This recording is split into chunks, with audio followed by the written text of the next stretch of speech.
Sorry. Off, medyo Set up lang. Set up lang. I-ayos na natin para hindi tayo masyadong magulo. Okay, sabihin nyo when you're ready. Ready na lahat? Yes, sir. Okay, members of the media, magandang umaga po sa inyong lahat. Joining me this morning is the head of the IPR Department of the Bureau of Customs, Attorney Saidi Guzman. And we are currently here in Cuneta Avenue, Pasay. At sa kasalukuyan ay pinapadlock po natin itong iba't ibang bodega na naglalaman ng mga imported items, no? At it appears that yung iba, kasama natin dito yung mga complainants sa mga produktong ito. It appears na itong mga produktong to ay replica ng original brand. So andito po si Attorney Said to explain further tungkol sa IPR violation and possible non-payment of duties and taxes na mga to. Itong isang bodega na to, buong building po ito, maraming pinto, nakikita nyo naman. Sa kabilang kanto, meron din tayong sinis na isa pang building na ganito rin po ang itsura. So you can ask your questions. Sir, totally ilang building po yung natin? Dalawa, and how many bodega, sir? Sa estimate natin, Attorney Said, dalawang buildings. Two buildings consisting of 3 floors and per floor we have 21 doors. And all used for storage katulad dito. So more or less, ma'am, anong total yung tingin nyo? For the first building na pinasok namin, we estimate that to be at least more or less 100 million. Tapos ito, hindi na rin nagkakalayo, mga 100 million na rin. Baka anong assumption natin? Bukod sa kineke, Ang intention natin talaga dito, pasukin to kasi para malaman natin, kasi may report tayo nakuha na may mga lumalabas na produkto na hindi nagbabayad ng tamang buwis. Pero pagpasok natin dito, nakita natin na puro counterfeit to. So in coordination also with the brand owners, may mga nakuha rin tayo mga additional info. Kaya natin pinasok to, and most probably all these goods are coming from China. Ito yung mga sample ng mga brands na pinipeki dito, no? Kita nyo naman to. Ito, Attorney Said, itong kabila. Ito pa, no? Okay. So sir, nakausap nyo na po yung may-ari? Yung kung sino yung kakasuhan Kanina, natin? merong nagpapakilalang may-ari, but sa ngayon, nandun pa siya sa kanyang opisina, babalikan natin siya. Meron po tayong mga pinareceive na dokumento, no, para po magawa natin yung procedure. No, sa ginagawa natin mga range ngayon, very procedural po yan, no.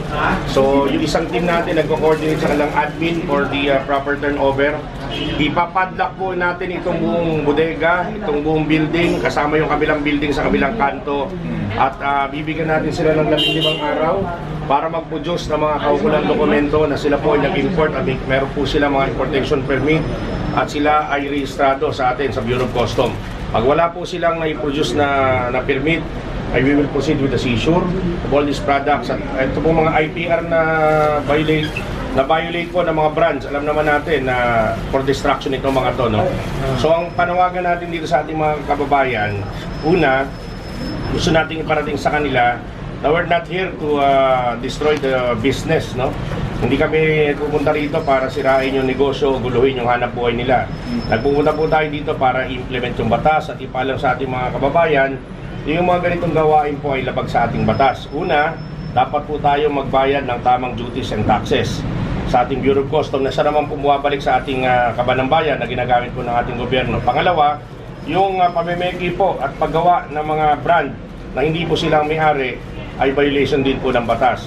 So meron po tayong mga complainants na kasama dyan at sa ngayon, positive tayo talaga. Itong operation na to are all intelligence-driven operations. No, ito po ay masusi natin pinag-aralan from the basic information na nakuha natin, pinrocess natin hanggang sa ito ay na-validate natin na talagang may mga ganitong produkto rito imported at allegation nga natin hindi nagbayad ng tamang buwis. At incidental to that, nakakita ngayon tayo ng mga peki pang produkto. So, you said for destruction, bakit nila donate sa ano or susunugin? Well, maliwanag yung batas natin dyan, hindi po natin ito po pwedeng ibalik sa merkado. At dahil nga po ay violation to ng intellectual property rights. So, For charity, hindi pwedeng walang ganun sa malinaw po yung batas natin dito. Yung mga ganito pong bagay ay dapat po natin Sir, sila. ano pong epekto ng ganitong existence sa market, itong mga counterfeit, mga smuggled na products? Attorney Sai can explain. Ano pong negative effect po nun, impact sa mga legitimate na mga manufacturer, distributor nitong mga products? Siyempre, ang unang epekto nito dun sa ekonomiya natin. Itong mga bodegang mga ganito, alam naman natin hindi na sila nagbabayad ng tamang buwis sa Bureau of Customs. Pangalawa, ang bagsakan nito dyan sa mga tiyanggi-tiyanggi. Alam naman rin natin na hindi sila nag-i-issue ng mga resibo. So, ang ano nito sa Bureau of Internal Revenue naman. Pangalawa, ang ano niya, isa pang effect niya sa labor natin.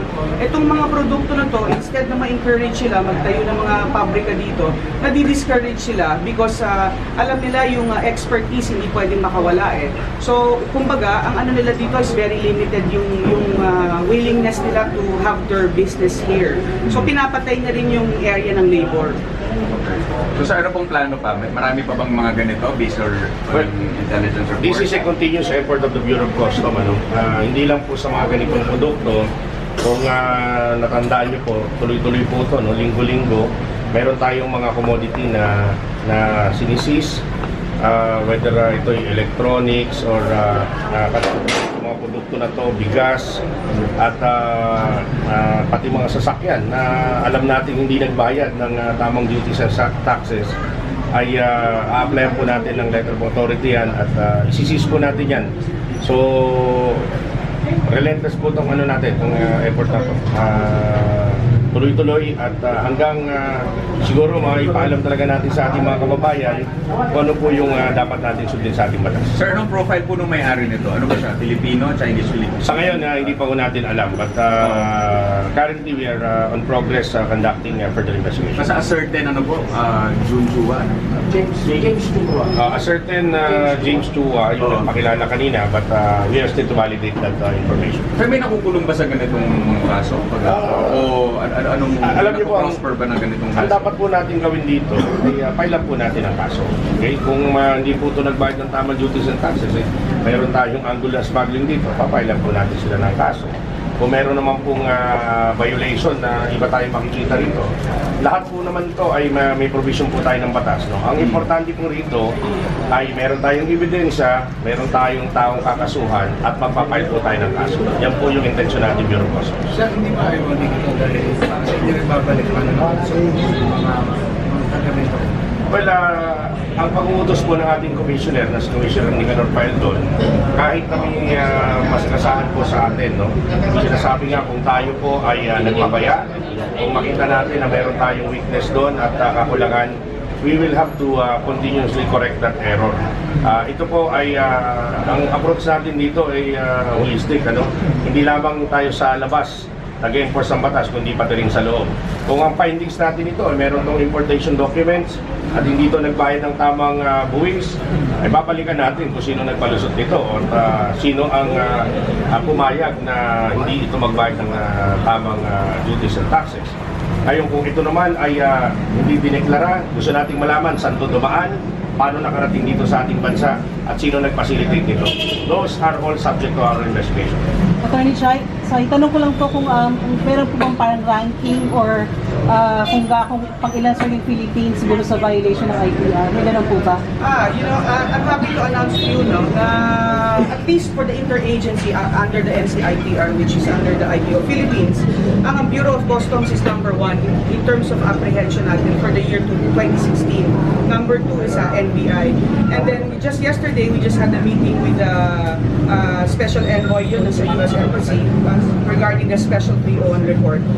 Happy rin kami to announce that because of the continuous effort ng Bureau of Customs, especially now under the leadership of Commissioner Paildon, bumababa, ibig sabihin natanggal na tayo actually sa special 301 report What ng does US. that mean? Special 301 report is it's a report that is yung Asia, kung sino-sino yung mga talamak sa mga counterfeit. And happy kami to announce na ito no karaang taon at the year before that natanggal na ang Philippines doon. So we would like sa listahan na yon. So we would like to continuously be on the list, hindi tayo kasali doon. So yun ang ginagawa namin ngayon. Clarify, list ng mga countries na ano po yun na... List ng mga countries yon na known to proliferation ng mga counterfeit. Natanggal ang Pilipinas doon. Oo.